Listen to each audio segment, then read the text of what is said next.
my final project in Culture, Race, and Media, I chose to interview 6 subjects, 3 of which were male, 3 of which were female. All ranging from the ages of 21 to 52.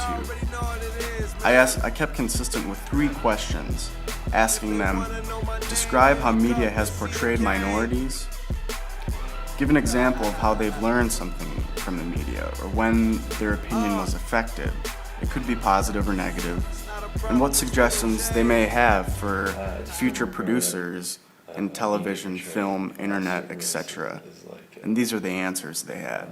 Just stereotypes, You know, you'll have an Asian, for example, or that is automatically associated with sushi. Like they have to like sushi, or like whites being portrayed as like white trash, or blacks being portrayed as niggas, or whatever you might want to call them. But Meet the Browns, I don't like it because it's like a sitcom that's making people laugh off of stereotypes of black people. And it's like, everybody's loud and like somewhat ghetto. Yeah, in the media here in the United States, or are they? Or well, they're just labeled as terrorists, basically. Like you can't have a Muslim guy in a show without every American thinking, oh, that's a fucking terrorist. But it's like an African American family. The Clevelands, or yeah, something like that. I mean, like there's just some very stereotypical portrayals of minorities and race relations in that cartoon. The media shows minorities to be less fortunate, I would say, probably not making as much money, not in the higher positions and power, should I say. Media actually kind of uses minorities to make things seem much more harmonious. Like if you take a look at television commercials. The typical, the standard demographic that every commercial has to speak to is, you get a white guy and a black guy and maybe a Latino dude and an Asian, right? But you never... It's never all one ethnicity when it's a group of friends that's being portrayed. It's always, 2 African Americans, 2 Asian Americans, 2 Hispanic, that it seems forced. It's forcing an image of reality that I don't think exists. And so it's making it seem like ethnicity isn't an issue and stereotyping isn't an issue, when it's an issue that America just simply hasn't addressed yet. Yeah. My wife is a Nigerian.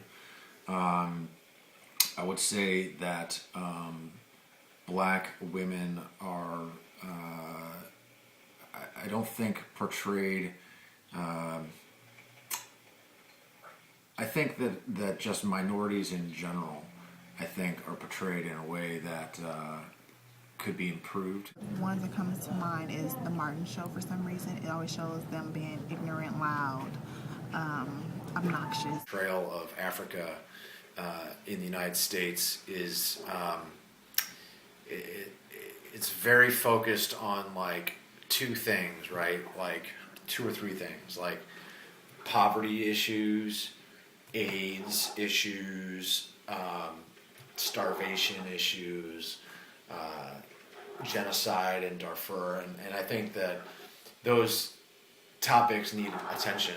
But I think that there is a huge side of Africa as a continent, which is also ironic that Americans just refer to Africa as this big continent when you have more diversity within a single country in Africa than you do in probably big portions of the United States. So when you multiply, I've learned to actually never to trust the media, because I think we have some networks that are far more slanted in one direction than another, and so I don't trust it. I use it as one of many sources, not the only source, because I think it's very lopsided portrayal. I think there's a lot that isn't discussed, isn't uncovered, and I think that's the role that blogs and the internet play.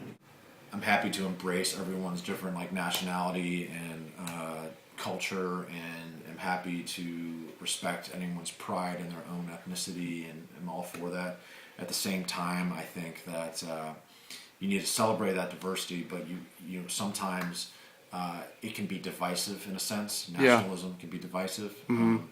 So I think that it's important for the media to, while emphasizing people's differences, I just sometimes you try to make sure it's being portrayed in a way that is productive and. Like just growing up, I have a West African father, but I had never been there when I was little, so I automatically associated Africa with like jungle and I thought I was gonna see a lot of animals. When I went there, it was like I think I got that from Jungle Book or something. Yeah.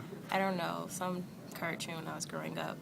But when I went there, I was disappointed because like the only time I did see animals were like at the zoo, and so it's like okay. Put it all out there, man. Like, blatant racism and, just put it all out there. Like, stereotypes and, like, have the Muslim guy, bring a bomb on the plane and have the Asian guy set up shop on the corner in a black neighborhood and, have the black guy, like, be eating fried chicken and playing basketball and just put it all out there and, like, make it, like, funny that, it's like, this is racism, I basically show like all sides so everyone can know like, okay, even though Africa does have a jungle, they also have a suburban city, they have, buildings and stuff like that. So, yeah, that's what I like to see.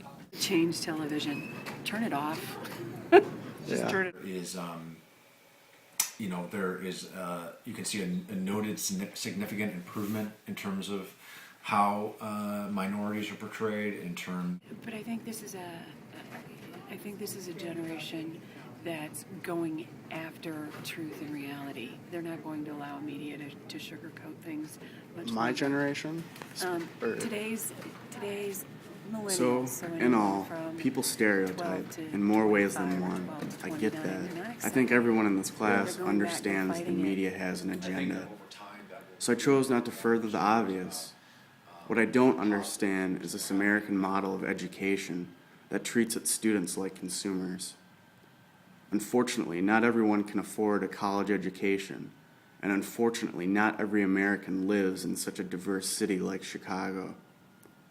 If a person isn't taught how to dissect the subtext of a commercial or a certain glamorized lifestyle that may be unhealthy, who is to blame? The media? Erase from existence. Yeah, well, just